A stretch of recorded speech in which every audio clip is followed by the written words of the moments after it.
Good morning and welcome to an all-new Eye of the Tiger. I'm Nate Wynn. And I'm Kaya Whitney. Drama teacher Ashley White will resign after this school year. White plans to pursue a role in the field of arts administration and theater management.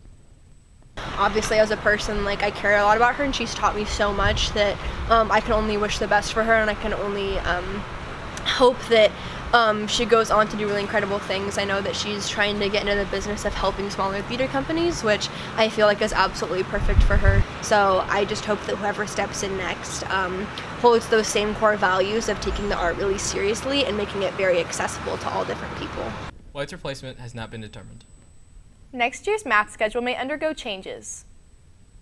If you are enrolled in pre-calc, college algebra, or EAP senior math for next year, you may experience schedule changes. It basically was just a clarification, making sure that you know what class you're getting into.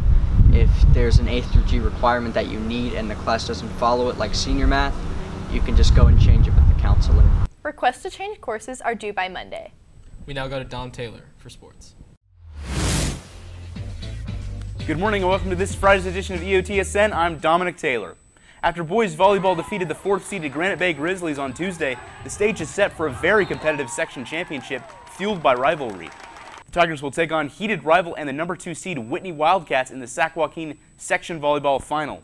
The Tigers and Wildcats rivalry in volleyball stems from their frequent regular season meetings as the number 1 and number 2 teams in the CVC, their games constantly being decided by as much as a single set.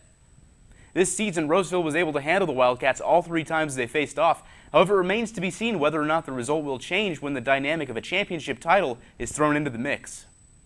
Well, given the fact that the championship game's been at Whitney the last 3 years, I think it's not going to be that big of a difference. I know they will have the bigger crowd, but we have beaten them 3 times, and this should be our 4th, so I think we have experience playing against them, and that should help us a lot. The Tigers will take on the Wildcats at 6 p.m. at Whitney High School on Saturday. In other sports news, girls softball was knocked out of the playoffs after being defeated by Rodriguez High School 5-3. The Tigers finished with a record of 18-7-1.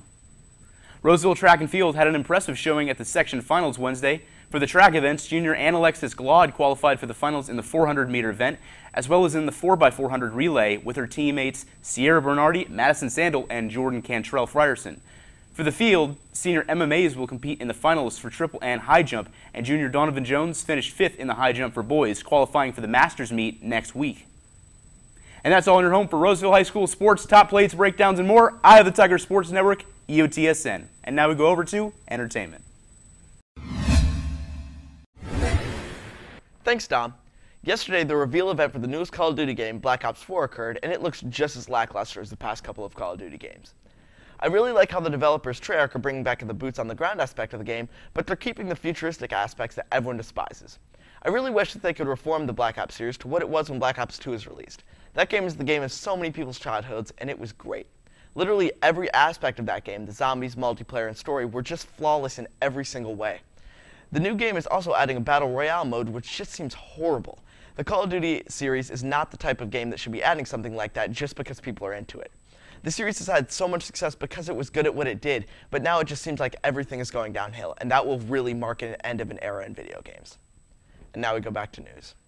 An IHS student was able to take her shooting skills to new heights. Freshman Lily Polakovic qualified for the Junior Olympics due to her precision shooting skills. Even as a newcomer, Polakovic was able to quickly advance. I've been on a team in Lincoln since 6th grade, and I got into it because my dad took me to the range, and then there's a junior program, so we signed up, and then I went a couple Monday nights, and then they wanted me to join the advanced team, so I moved up then in 6th grade.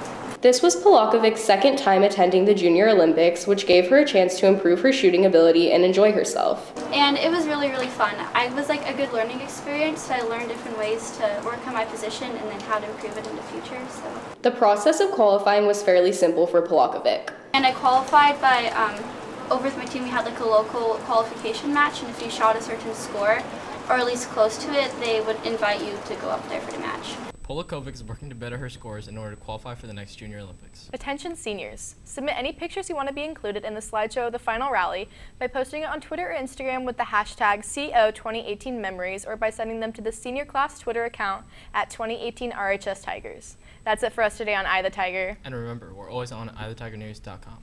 Before we leave you today, seniors, graduation is a short 2 weeks away. Be sure to pre-order the video of the class of 2018's graduation.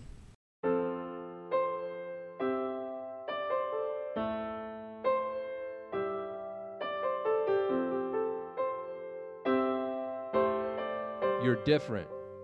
You are invested. You care about each other. You participate, and you have spirit.